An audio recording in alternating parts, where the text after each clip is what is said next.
모든 것을 포기한 늙은 어머니의 손이 평생의 재산이 담긴 계약서를 향해 힘없이 다가가는 바로 그 순간. 하지만 바로 그때 그녀의 눈빛이 돌변했습니다. 이어진 한마디는 지옥의 문턱에서 돌아온 자의 서늘한 심판이었습니다. 내 놈들의 죄가 지금 전부 녹화되고 있다. 내 놈들의 죄가 지금 전부 녹화되고 있다. 과연 이들에게 무슨 일이 있었던 걸까요? 새벽 4시. 세상이 아직 짙은 어둠에 잠겨 있을 시간이지만 박순자 할머니의 하루는 이미 시작되고 있었습니다.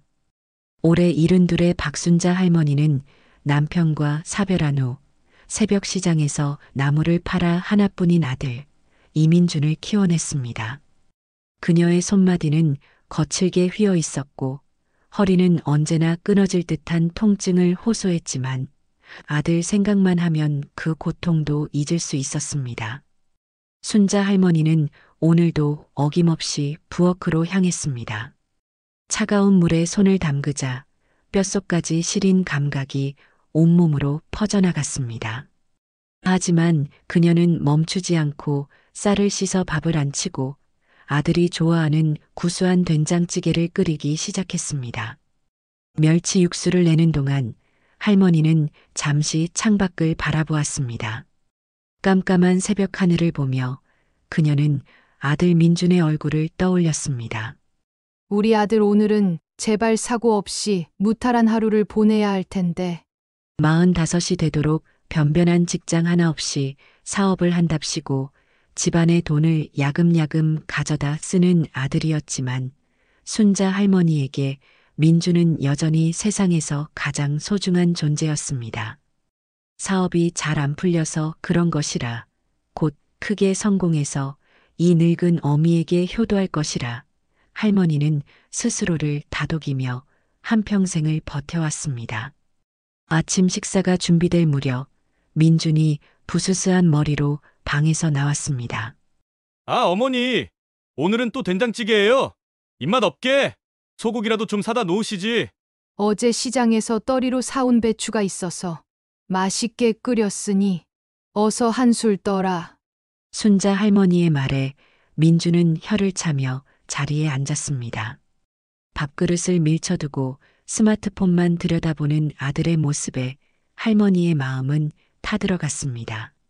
민준아, 지난번에 가져간 돈은 어떻게 됐니? 사업은 잘 되어가고? 조심스럽게 묻는 어머니의 말에 민준의 표정이 굳어졌습니다. 아, 또 그 소리. 어머니는 제 사업이 그렇게 못 믿어오세요. 지금이 아주 중요한 시기란 말입니다. 자금이 조금만 더 있으면 대박이 터진다고요. 하지만 이제 정말 남은 돈이 없는데. 순자 할머니의 목소리가 떨렸습니다. 평생 시장에서 푼푼히 모아온 돈은 아들의 사업 자금이라는 명목 아래 이미 바닥을 드러내고 있었습니다. 그 순간 민준의 눈빛이 탐욕으로 번뜩였습니다. 없긴 왜 없어요. 이 집 팔면 되잖아요. 어차피 어머니 혼자 사시는데 이렇게 큰 집이 뭐가 필요해요. 저랑 같이 살 것도 아니면서 차라리 저한테 투자해서 나중에 제가 큰 집 사드리는 게 낫지. 그건 안 된다. 이 집은 내 아버지와 내가 평생을 바쳐 마련한 집이야. 절대로 팔 수 없어. 순자 할머니가 단호하게 말했지만 민주는 코웃음을 쳤습니다. 하여간 노인네 고집은. 민주는 자리에서 벌떡 일어나 안방으로 향했습니다. 순자 할머니가 불안한 마음에 뒤따라갔지만 아들의 힘을 당해낼 수는 없었습니다. 민주는 장롱 깊숙한 곳, 할머니가 마지막 남은 비상금과 통장을 숨겨둔 괴짝을 발견하고는 거칠게 열어젖혔습니다. 이놈아, 이건 안 된다. 이건 내 할아버지 제사상에 올릴 과일값 사고 내 병원비란 말이다. 할머니가 필사적으로 아들을 말리며 통장을 붙잡았지만 민주는 그런 어머니를 거칠게 밀어냈습니다. 아, 시끄럽고 이거라도 있어야 다음 달을 버티죠. 나중에 크게 성공해서 10배, 100배로 갚아드린다니까 그러네. 쿵소리와 함께 순자 할머니는 차가운 방바닥에 주저앉았습니다. 아들은 어머니를 돌아보지도 않고 통장을 주머니에 쑤셔 넣은 채 밖으로 나가버렸습니다. 텅 빈 집안에 홀로 남은 순자 할머니의 눈에서 뜨거운 눈물이 쉴 새 없이 흘러내렸습니다. 평생을 바친 아들에게 버림받았다는 절망감에 그녀는 숨조차 제대로 쉴 수 없었습니다. 그때였습니다. 똑똑. 누군가 현관문을 조심스럽게 두드리는 소리가 들렸습니다. 이 새벽에 찾아올 사람이 아무도 없었기에 순자 할머니는 흐르는 눈물을 닦으며 힘겹게 몸을 일으켰습니다. 순자 할머니는 온몸에 남은 마지막 기운을 쥐어짜듯 자리에서 일어났습니다. 쿵쾅거리는 심장을 애써 진정시키며 현관으로 다가갔습니다.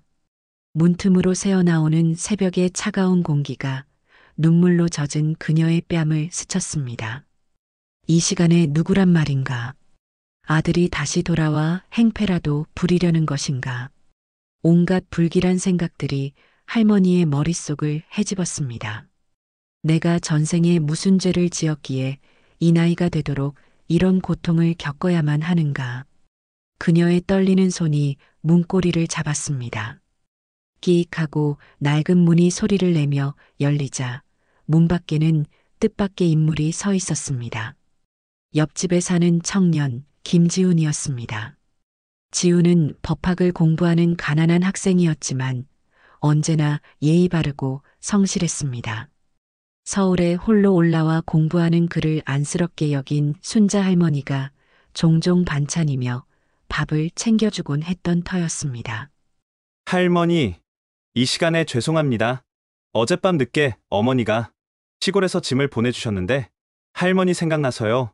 갓 담근 김치 좀 나눠드리려고요. 지훈은 하얀 김이 모락모락 피어나는 김치통을 내밀며 멋쩍게 웃었습니다. 하지만 그의 미소는 이내 굳어졌습니다. 순자 할머니의 퉁퉁 부은 눈과 넋이 나간 표정, 그리고 어지럽게 널려있는 방 안의 모습이 한눈에 들어왔기 때문입니다. 할머니 무슨 일 있으세요? 얼굴이 왜 이러세요? 지훈의 걱정스러운 목소리에 억지로 버티고 있던 순자 할머니의 감정선이 와르르 무너져 내렸습니다. 그녀는 그 자리에 주저앉아 어린아이처럼 서럽게 울기 시작했습니다. 평생 누구에게도 털어놓지 못했던 서름과 고통이 한꺼번에 터져 나온 것입니다. 지훈은 어쩔 줄 몰라 하며 할머니의 등을 가만히 쓸어주었습니다. 한참을 울던 순자 할머니는 지훈의 따뜻한 위로에 조금씩 마음을 열기 시작했습니다. 아들 민준에게 평생을 어떻게 헌신했는지, 그 아들이 자신의 전 재산을 어떻게 탕진했으며 방금 전에는 마지막 남은 쌈짓돈마저 빼앗아 갔는지를 두서없이 털어놓았습니다.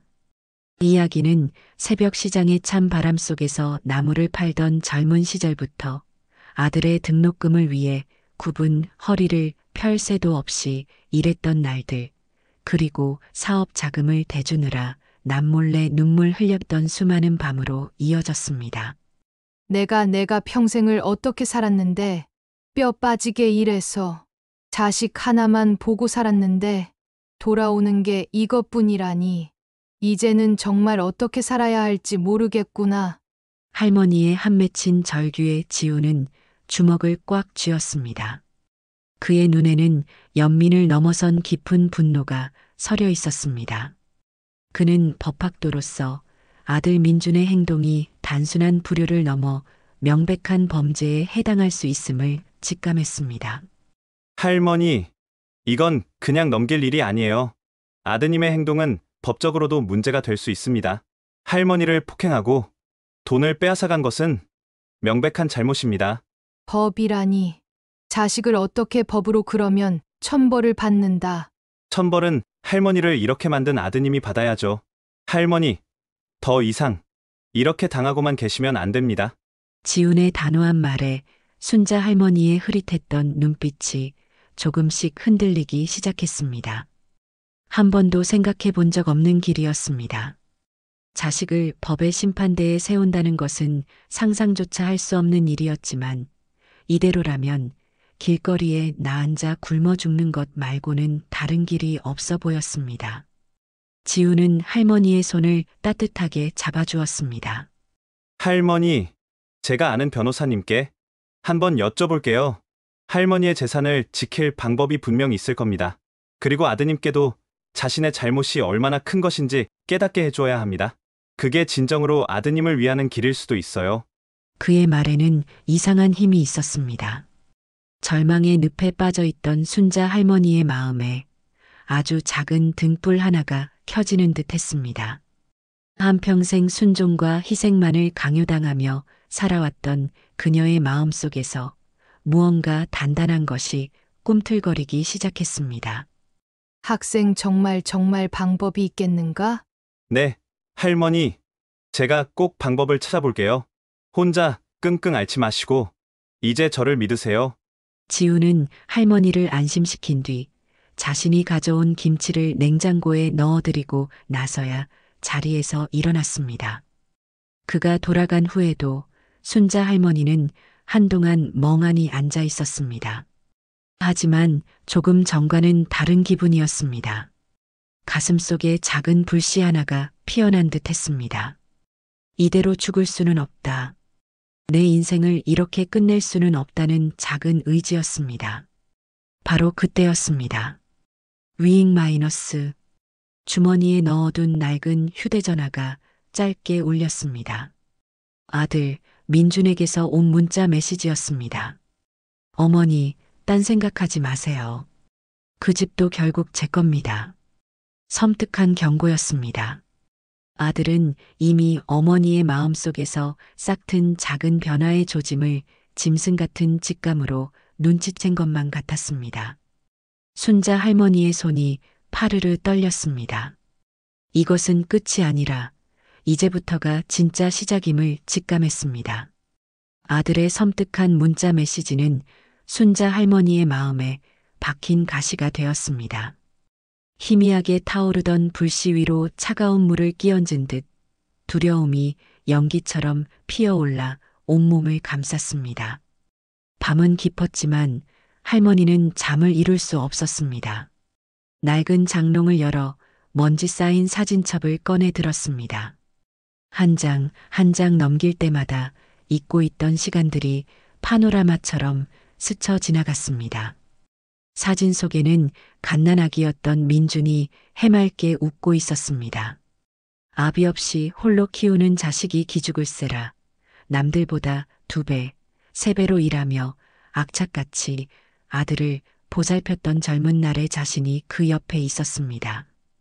첫 돌잔치 때 돌잡이로 붓을 잡았다며 동네방네 자랑하던 기억, 처음으로 엄마라고 불렀을 때 세상을 다 얻은 듯 기뻤던 순간, 삐뚤빼뚤한 글씨로 어머니 사랑해요라고 쓴 카드를 받고 밤새 눈물 흘렸던 어버이날. 그 모든 순간들이 어제 일처럼 생생했습니다. 어쩌다 이렇게 변해버렸을까? 내가 무엇을 잘못 키운 것일까?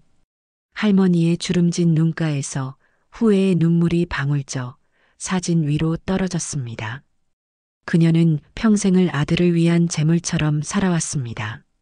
자신의 옷 한 벌, 신발 한 켤레 사는 것은 사치라 여기면서도 아들의 학원비와 용돈만큼은 단 한 번도 밀린 적이 없었습니다. 아들이 원하는 것이라면 하늘의 별이라도 따다줄 기세였습니다. 그것이 어미의 도리이자 유일한 행복이라 믿었습니다.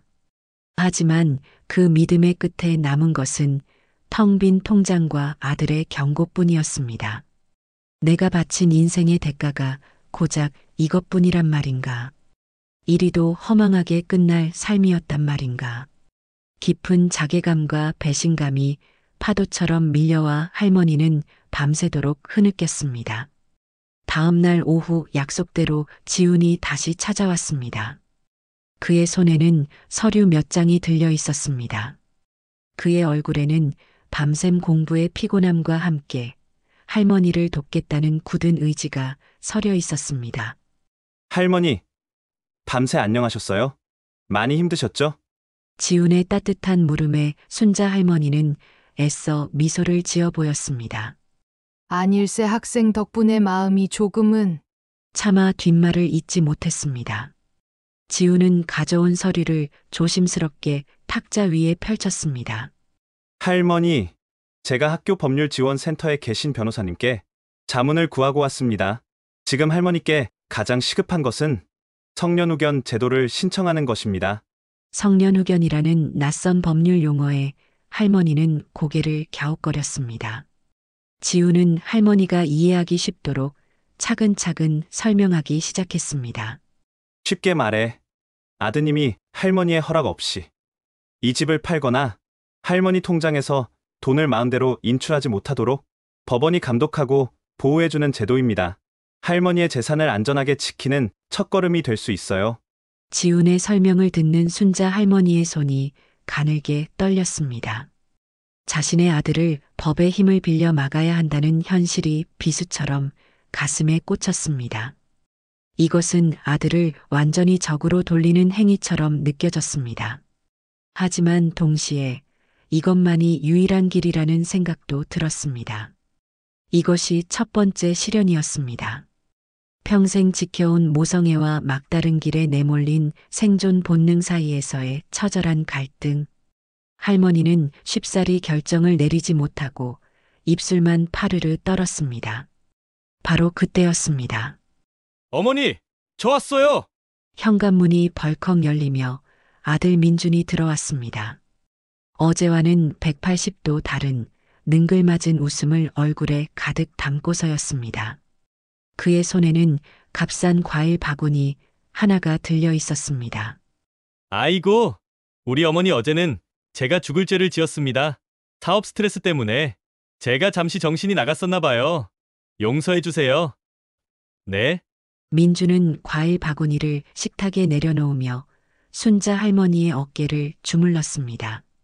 하지만 그의 눈은 할머니 옆에 앉은 지훈과 그 앞의 서류들을 향해 있었습니다. 그의 눈빛에 스쳐 지나가는 경계심을 지훈은 놓치지 않았습니다.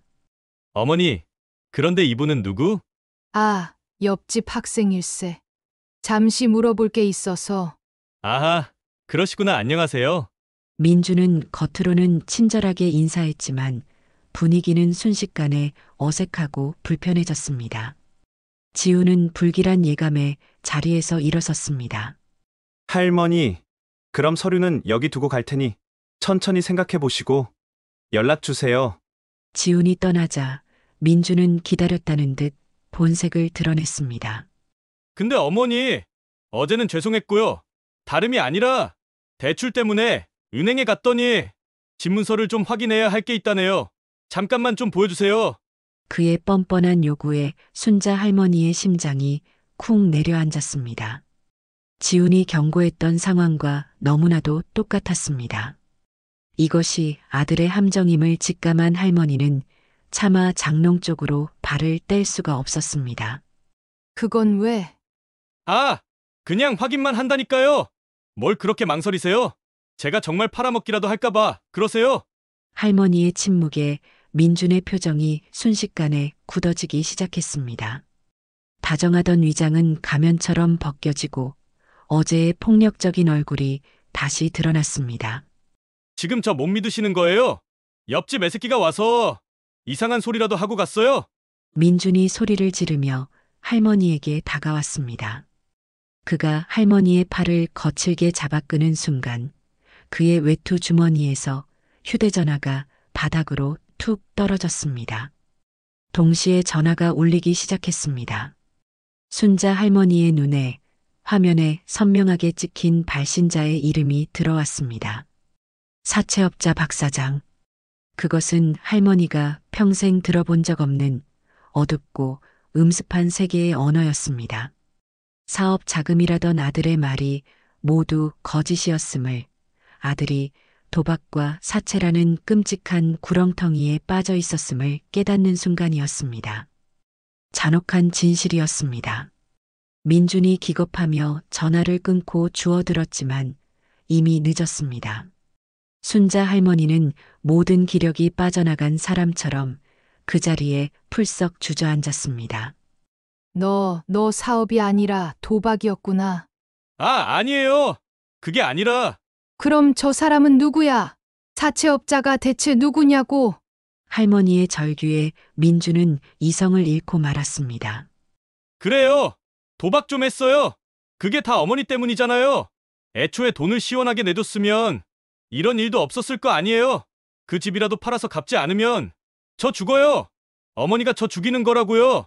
아들은 악에 바친 소리를 지르며 집을 뛰쳐나갔습니다. 순자 할머니는 텅 빈 거실에 홀로 남아 망연자실했습니다. 모든 것이 끝났다고 생각했습니다. 희망이라 믿었던 것이 실은 더 깊은 절망의 시작이었음을 깨달았습니다. 그녀가 힘없이 바닥을 보며 흐느끼고 있을 때 조용히 문이 열리며 지훈이 들어왔습니다. 소란스러운 소리에 차마 발길이 떨어지지 않아 밖에서 기다리고 있었던 것입니다. 그는 무너져 내린 할머니를 보며 모든 상황을 짐작했습니다. 할머니가 떨리는 손으로 바닥을 가리키며 중얼거렸습니다. 사채업자라더구나. 지우는 굳은 표정으로 고개를 끄덕였습니다. 그리고는 결심한 듯 낮은 목소리로 말했습니다. 할머니 이게 다가 아닐지도 모릅니다. 방금 아드님이 말한 그 박 사장이라는 이름, 제가 아는 사람 같습니다. 지훈이 남기고 간 아는 사람 같다는 말 한마디는 순자 할머니의 머릿속에서 거대한 종을 울렸습니다. 절망의 가장 밑바닥이라고 생각했던 곳 아래에 더 깊고 어두운 심연이 도사리고 있음을 직감했습니다. 그동안 흘렸던 눈물은 이제 모두 마른 것일까? 더 이상 뜨거운 슬픔은 솟아나지 않았습니다. 대신 차갑고 단단한 무언가가 심장에서부터 천천히 차오르기 시작했습니다. 그것은 분노와 배신감, 그리고 한평생을 지배해 온 모성애의 처절한 종말이었습니다. 밤새 할머니는 뜬 눈으로 앉아 자신의 일생을 복기했습니다. 아들을 위해 바쳤던 모든 희생의 순간들. 그 순간들은 이제 숭고한 기억이 아니라 어리석은 자신을 조롱하는 족쇄처럼 느껴졌습니다. 아들은 그저 철없는 막내 아들이 아니었습니다. 실패한 사업가도 아니었습니다. 그는 어머니의 희생을 양분 삼아 자라난 기생충이었고 이제는 숙주의 마지막 생명력까지 빨아먹으려는 약탈자였습니다. 그 잔혹한 진실을 마주하자 오히려 마음은 기이할 정도로 평온해졌습니다. 모든 환상이 깨져버린 폐허 위에서 비로소 그녀는 자신의 두 발로 오롯이 서야 한다는 것을 깨달았습니다.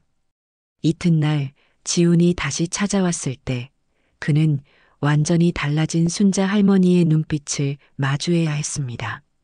더 이상 슬픔에 잠겨 흔들리는 눈빛이 아니었습니다. 모든 것을 각오한 사람의 깊고 고요한 눈빛이었습니다. 학생, 어서 오게. 어젯밤에 말한 그 박 사장이라는 사람에 대해 더 자세히 말해주게.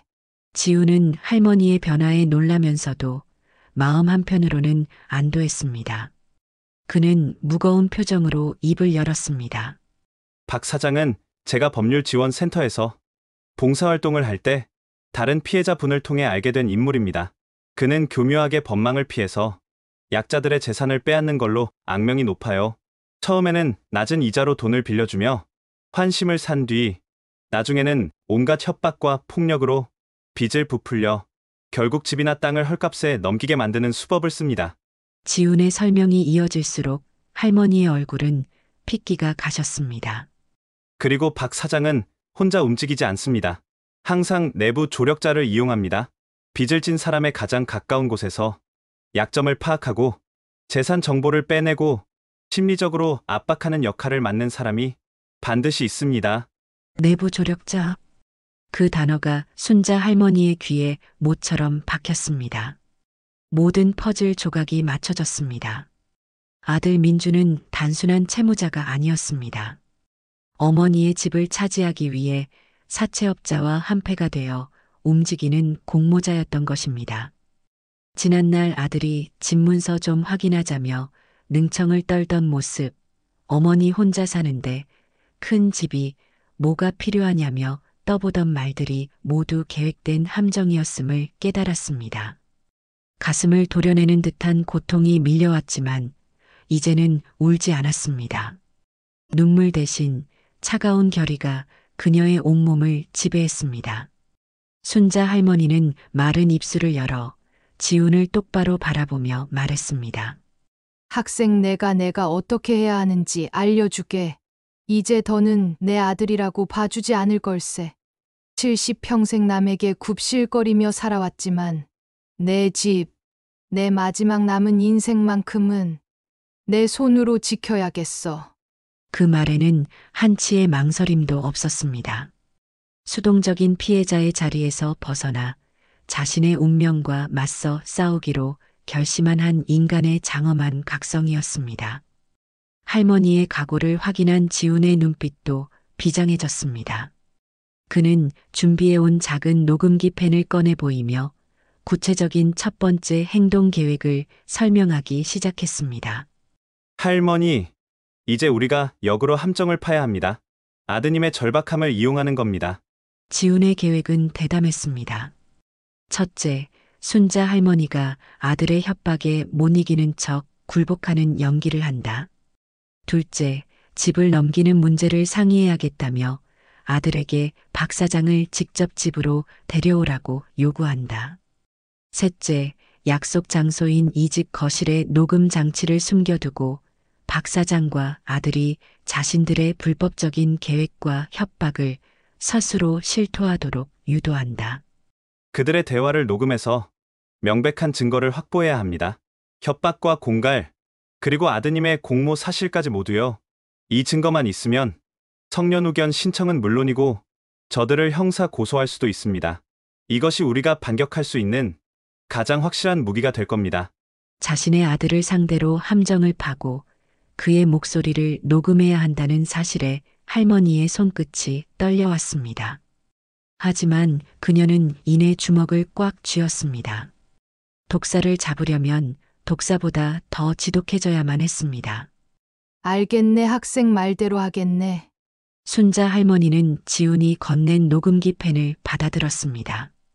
작고 차가운 금속의 감촉이 유난히 무겁게 느껴졌습니다. 하지만 이제 물러설 곳은 없었습니다. 그녀는 떨리는 손으로 아들에게 문자 메시지를 보냈습니다. 지훈이 알려준 그대로 한 글자 한 글자 힘겹게 눌러 적었습니다. 내가 원하는 대로 해주마. 그 사장이라는 사람, 내일 집으로 데려오너라.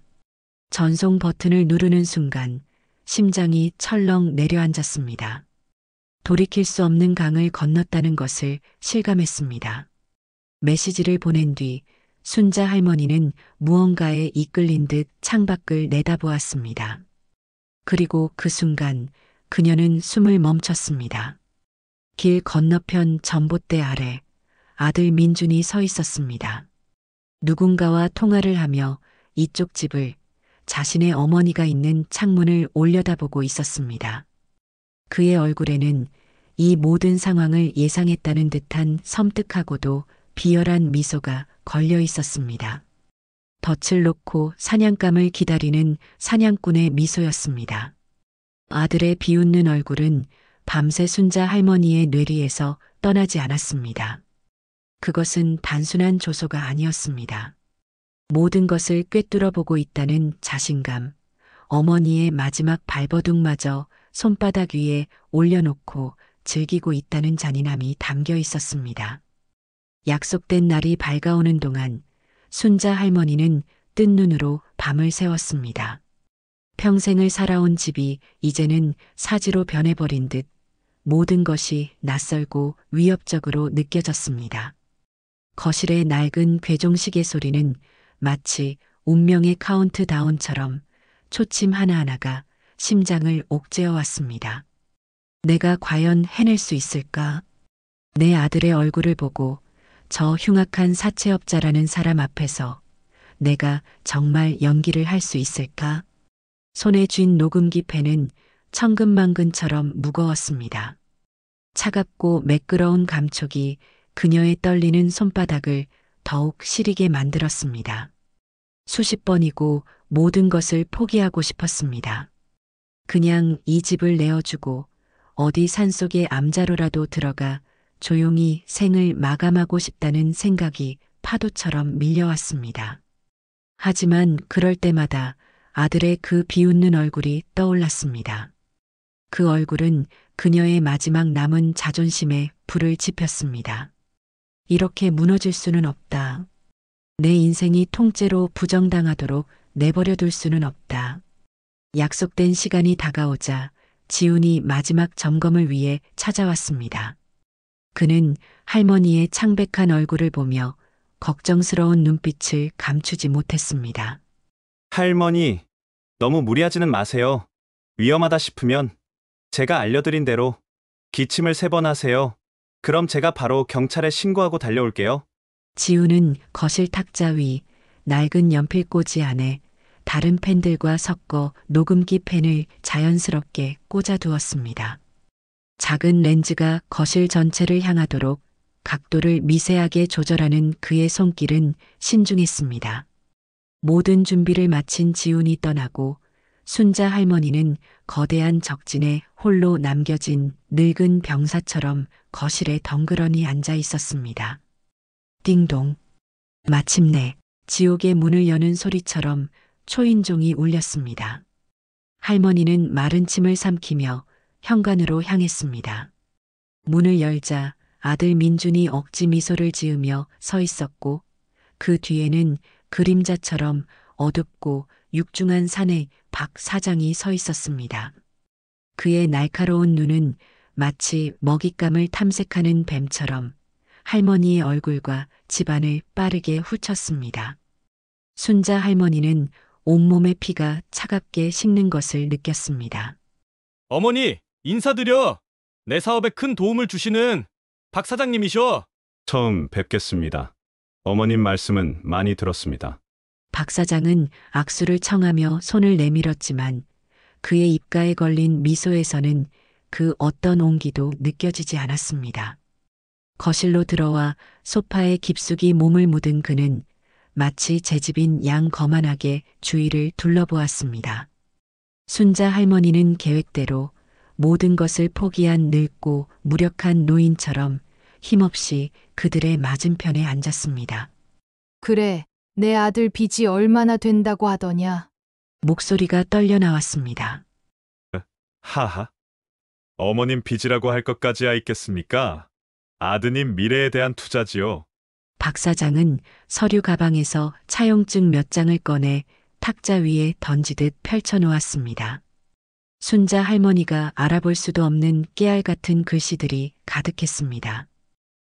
다만 투자가 길어지니 저희도 담보가 필요해서요. 아드님이 그러더군요. 이 집이면 충분하다고.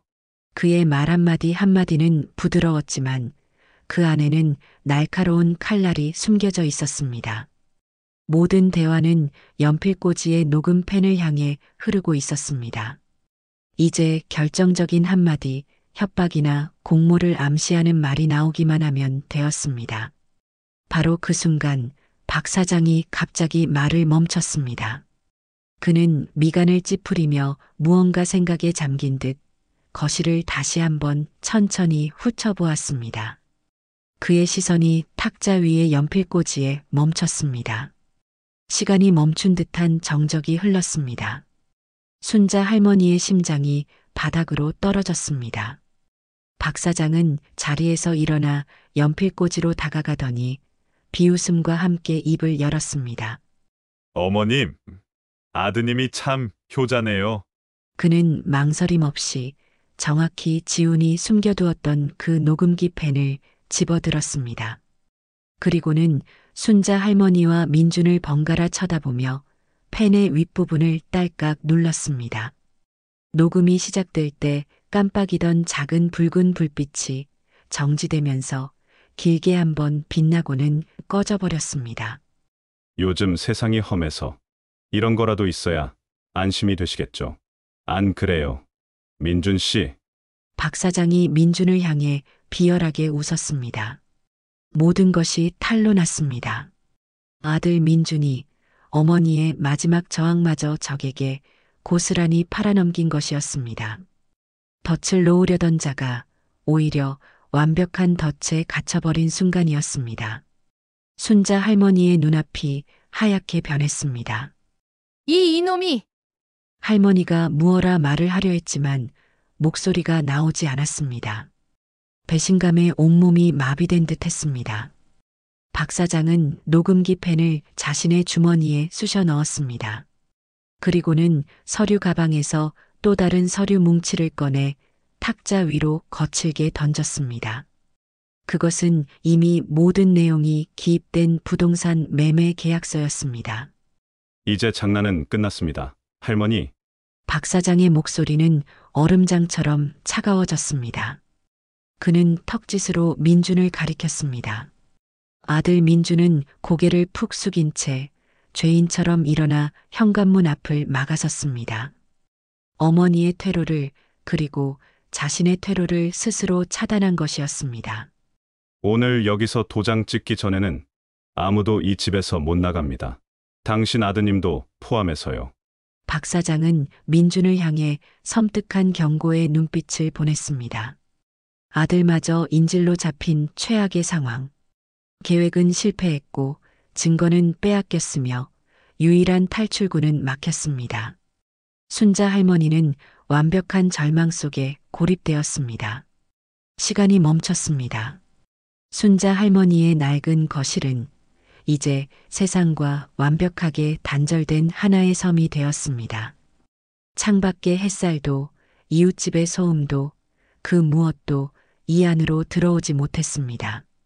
오직 박 사장의 얼음 같은 목소리와 문 앞을 막아선 아들의 무거운 침묵, 그리고 할머니 자신의 가쁘고 얕은 숨소리만이 공간을 가득 채웠습니다.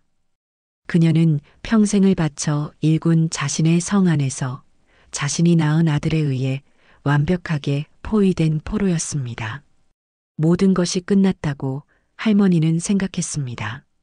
평생을 움켜쥐고 있던 희망이라는 밧줄이 마침내 썩은 동아줄처럼 툭 하고 끊어져 버렸습니다. 눈앞의 아들은 더 이상 아들이 아니었습니다. 그는 어머니의 심장을 향해 칼을 겨눈 낯선 사내였고 탐욕에 눈이 먼 괴물이었습니다. 저 괴물을 낳기 위해 내 젊음과 인생을 모두 바쳤단 말인가. 저런 끔찍한 존재를 세상에 내놓기 위해 새벽 시장의 찬 바람을 맞으며 굽은 허리를 두드렸단 말인가. 후회를 넘어선 거대한 허무가 그녀의 영혼을 잠식해 들어왔습니다. 몸이 천근만근 무거웠습니다. 마치 깊은 물속으로 가라앉는 것처럼 모든 감각이 아득해졌습니다. 저항할 기력조차 남아있지 않았습니다. 그래, 이제 그만하자. 이 지긋지긋한 싸움을 이제는 끝내자. 그녀는 문득 몇 해 전 먼저 세상을 떠난 남편의 얼굴을 떠올렸습니다. 늘 무뚝뚝했지만 시장에서 돌아온 아내의 부은 발을 말없이 주물러주던 남편이었습니다. 여보, 나 이제 당신 곁으로 가도 되겠소? 너무 힘들어서. 더는 못 버티겠소. 마음속으로 남편을 부르며 그녀는 모든 것을 체념했습니다. 싸움은 끝났습니다. 자신의 완벽한 패배였습니다. 순자 할머니의 무너진 눈빛을 확인한 박 사장은 만족스러운 미소를 지으며 탁자 위로 부동산 매매 계약서와 붉은 인주를 밀어놓았습니다.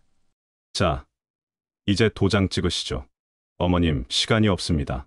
쓸데없는 저항은 어머님만 더 힘들어지게 할 뿐입니다. 그의 목소리는 이제 노골적인 조롱과 승리감으로 가득 차 있었습니다. 민주는 여전히 현관문 앞에서 고개를 푹 숙인 채 미동도 하지 않았습니다. 어미의 마지막 남은 피마저 빨아먹는 아들의 모습은 차라리 한 폭의 비극적인 그림과도 같았습니다.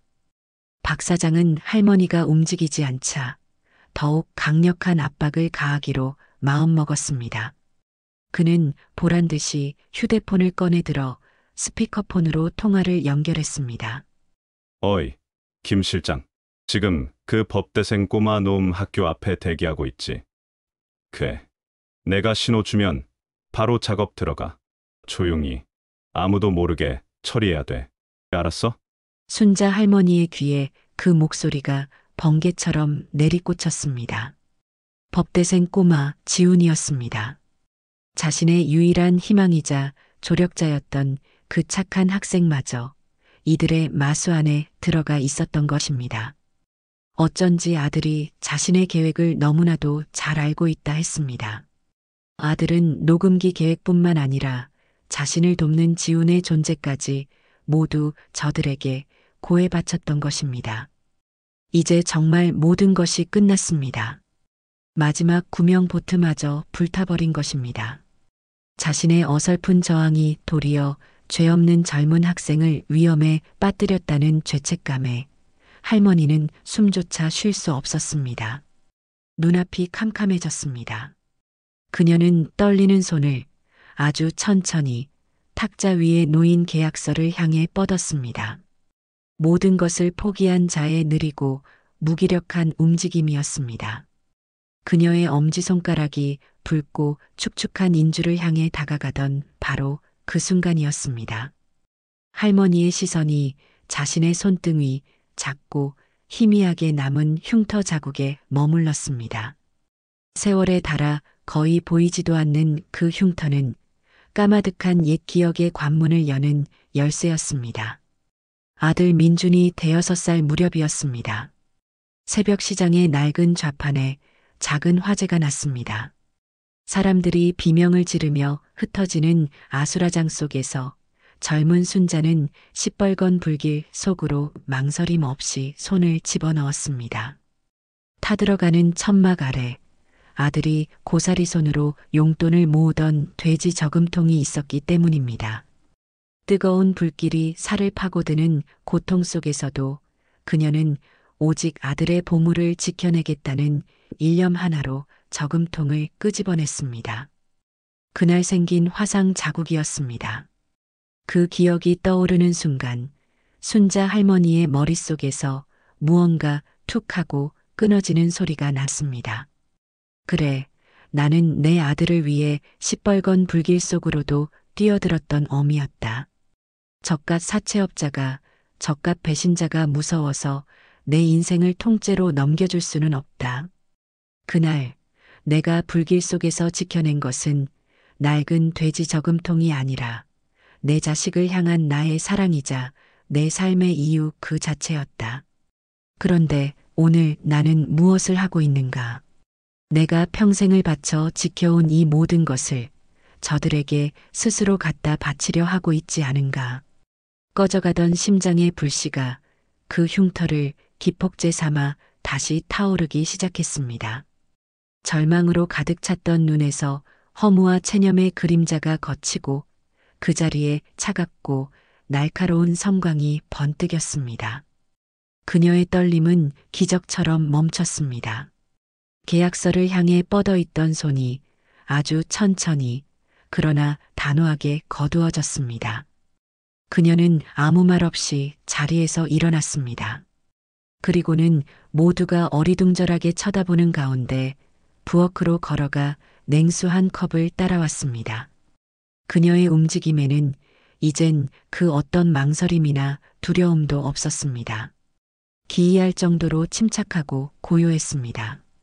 자리에 다시 앉은 그녀는 물을 한 모금 마시고 컵을 조용히 내려놓았습니다. 그리고는 박 사장의 눈을 태어나서 처음으로 똑바로 마주 보았습니다. 그 눈빛에 담긴 무게감에 박 사장마저 순간적으로 움찔했습니다. 도장 찍어 드리지요. 대신 조건이 하나 있습니다.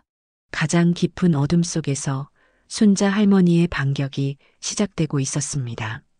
조건이 하나 있습니다. 순자 할머니의 그 한마디에 거실의 공기가 칼날처럼 날카로워졌습니다. 모든 것을 포기한 줄 알았던 늙은 노인의 입에서 나온 말이라고는 믿기 힘든 강철 같은 무게가 실려 있었습니다. 박 사장은 순간 당황했지만 이내 코웃음을 쳤습니다. 다 죽어가는 사냥감의 마지막 발악 정도로 여긴 것입니다.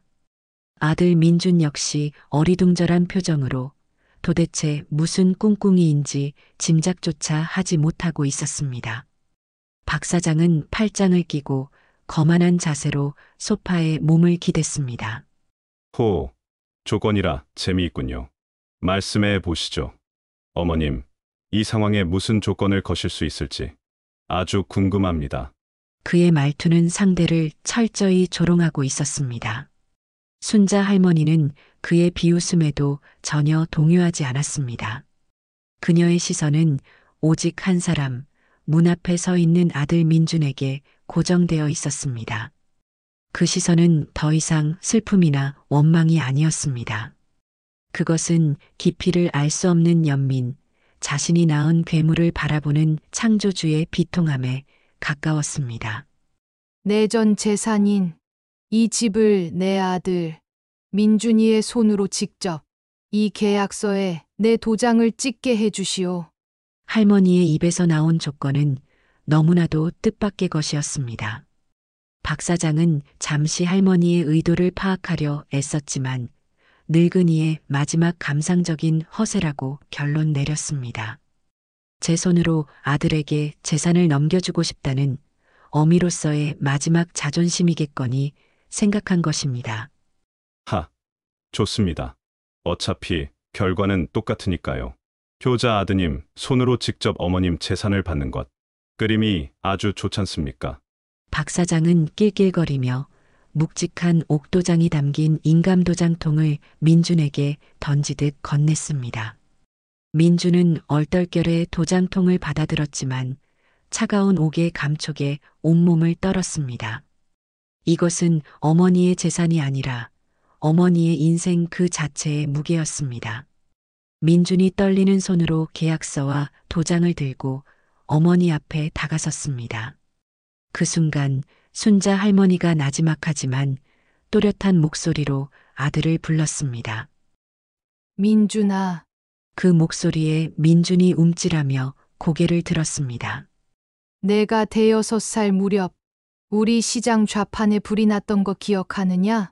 갑작스러운 옛 이야기에 민준과 박 사장의 얼굴에 모두 의아한 빛이 스쳤습니다. 그때 내가 시뻘건 불길 속으로 뛰어들어가 무얼 꺼내왔는지도 기억하고 있겠지. 돼지 저금통이요. 민준은 자신도 모르게 대답했습니다. 그날의 기억은 그의 뇌리에도 선명하게 박혀 있었습니다. 어머니의 손등에 남은 흉터의 의미를 그는 알고 있었습니다. 그래, 돼지 저금통이었지. 순자 할머니는 말을 이었습니다. 그녀의 목소리는 이제 단순한 회상이 아니었습니다. 그것은 곧 다가올 심판을 알리는 서곡과도 같았습니다. 그런데 민준아, 너는 모르는 것이 하나 있다. 그 낡은 돼지 저금통 안에는 내가 모은 동전 말고도 다른 것이 하나 더 들어 있었다. 바로 돌아가신 내 아버지가 남긴 유품. 내가 장가 갈 때 주려고 남겨두었던 작은 금두꺼비 한 쌍이었지. 그날 내가 목숨을 걸고 지킨 것은 내 동전 몇 푼이 아니라 내게 전해주고 싶었던 아버지의 마지막 마음이었다. 할머니의 고백에 민준의 눈이 세차게 흔들렸습니다. 그리고 그 순간 할머니의 시선이 박 사장을 향했습니다. 그녀의 눈빛은 이제 검사의 그것처럼 날카롭고 차가웠습니다. 그리고 박 사장, 당신이 한 가지 모르는 사실이 더 있소. 내가 그 금두꺼비 한 쌍을 바로 며칠 전에 종로 금은방에 내다 팔았소. 이 늙은 몸 하나 마지막 기댈 언덕은 있어야 하지 않겠소? 박 사장의 얼굴이 순간 굳어졌습니다. 이야기의 흐름이 예상치 못한 방향으로 흐르고 있었기 때문입니다. 그깟 금두꺼비 판 돈으로 뭘 어쨌다는 겁니까?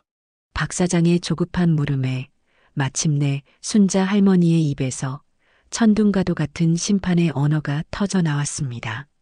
그 돈으로 당신들 눈에는 보이지 않는 최신형 CCTV를 이 집안 곳곳에 설치했지.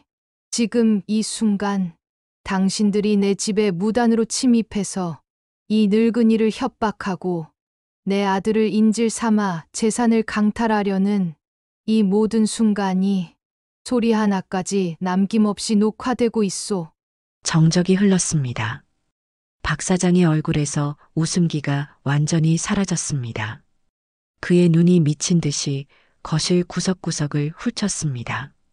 에어컨 위 괴종식에 안 천장에 화재 경보기까지. 하지만 그의 눈에는 아무것도 보이지 않았습니다. 거짓말! 이 늙은이가 어디서 감히 수작을! 박 사장이 이성을 잃고 할머니에게 달려드는 순간 집 밖에서 요란한 사이렌 소리가 고막을 찢을 듯이 울려 퍼졌습니다. 지훈에게 알리는 신호는 기침이 아니었습니다. 금두꺼비를 팔았다는 두 사람만이 아는 약속된 문장이 바로 신호였던 것입니다. 지훈은 집 근처에서 대기하며 할머니가 숨겨둔 또 다른 무선 마이크를 통해 모든 것을 듣고 있었습니다. 꼼짝 마! 경찰이다! 현관문이 거칠게 열리고 경찰들이 순식간에 거실로 들이닥쳤습니다. 눈앞에 펼쳐진 광경에 박 사장은 그 자리에 얼어붙었고 민주는 손에 들고 있던 옥도장을 바닥에 쨍그랑 소리를 내며 떨어뜨렸습니다. 모든 것이 끝났습니다. 어머니의 마지막 지혜가 아들과 사채업자의 탐욕스러운 공모를 완벽하게 분쇄하는 순간이었습니다. 박 사장이 경찰들에게 양팔을 붙들려 끌려나갔습니다. 민주는 무너져 내리듯 그 자리에 주저앉아 넋이 나간 사람처럼 바닥에 떨어진 옥도장만 바라보고 있었습니다. 경찰이 다가와 그의 어깨에 손을 얹자 그제야 정신이 든 듯 어머니를 향해 무릎을 꿇었습니다. 어머니, 제가 잘못했어요. 제가 정말 죽을 죄를 지었습니다. 제발, 한 번만 용서해 주세요. 민주는 바닥에 머리를 찌우며 피눈물을 쏟아냈습니다. 하지만 그 처절한 사죄가 끝나기도 전에 밖으로 끌려나가던 박 사장이 악에 받쳐 마지막 발악을 했습니다. 이 멍청한 새끼야! 내 애미만 문제가 아니었어! 내가 도박 빚진 사람들, 내 마누라하고 딸내미 신상까지 다 알고 있는데 이제 어쩔 거냐? 그 말은 거실에 남은 모든 사람들에게 충격으로 다가왔습니다. 순자 할머니는 그 순간 처음으로 아들에게 아내와 딸이 있다는 사실을 알게 되었습니다. 자신의 아들이 이름도 얼굴도 모르는 자신의 며느리와 손녀까지 위험한 도박판에 담보로 잡혀놓았다는 끔찍한 진실. 승리의 순간 할머니는 더 깊고 잔혹한 배신과 마주해야 했습니다. 경찰들이 떠나고 요란했던 사이렌 소리가 멀어졌습니다. 순자 할머니의 집에는 다시 정적이 찾아왔습니다. 하지만 그것은 이전과는 완전히 다른 종류의 침묵이었습니다. 모든 것이 끝난 뒤에 허무한 고요함, 폭풍이 핥히고 지나간 자리에 스산한 평화였습니다. 할머니는 텅 빈 거실에 홀로 앉아 조금 전 박 사장이 남긴 마지막 말을 곱씹었습니다. 내 마누라하고 딸내미, 자신에게 며느리가 그리고 손녀가 있었다는 사실. 아들은 그 마지막 가족의 연마저 도박판에 담보로 잡아두었다는 끔찍한 진실.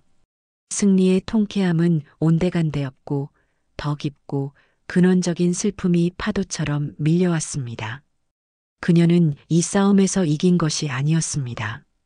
다만 평생을 외면해왔던 진실을 마주하고 자신의 인생이 얼마나 처절하게 실패했는지를 확인했을 뿐이었습니다. 아들을 향한 맹목적인 사랑과 헌신. 그것은 숭고한 모정이 아니라 결국 아들을 괴물로 만들고 이름 모를 또 다른 가족에게까지 고통을 안겨준 독이었음을 깨달았습니다. 며칠이 지났습니다. 지훈이 무거운 마음으로 할머니를 찾아왔습니다. 박 사장 일당은 상습 공갈 및 협박 혐의로 구속되어 엄중한 처벌을 받게 될 것이라는 소식이었습니다. 아들 민준 역시 모든 혐의를 인정하고 수사에 협조하고 있으며 뒤늦게나마 눈물로 반성하고 있다고 했습니다. 그리고 지우는 어렵게 알아낸 며느리와 손녀의 소식을 조심스럽게 꺼냈습니다. 그들은 민준의 비톡촉을 피해 서울 변두리의 작은 단칸방에서 서로를 의지하며 힘겹게 살아가고 있었습니다. 순자 할머니는 모든 이야기를 묵묵히 들었습니다. 그녀의 얼굴에는 더 이상 눈물도 분노도 남아있지 않았습니다. 오직 모든 것을 받아들인 자의 깊은 평온함만이 감돌았습니다. 그녀는 지훈에게 한 가지 부탁을 했습니다. 아들 민준과의 면회였습니다. 쇠창살을 사이에 두고 마주 앉은 아들의 모습은 불과 며칠 만에 수십 년은 늙어버린 듯 초라했습니다. 민준은 어머니의 얼굴을 보자마자 무너져 내리며 용서를 빌었습니다. 하지만 순자 할머니는 그저 아들을 조용히 바라볼 뿐이었습니다. 그리고는 나지막이 하지만 단호하게 말했습니다. 내 죗값은 내가 온전히 치르거라. 누구도 원망하지 말고 내가 저지른 잘못의 무게를 평생 짊어지고 살아가야 한다.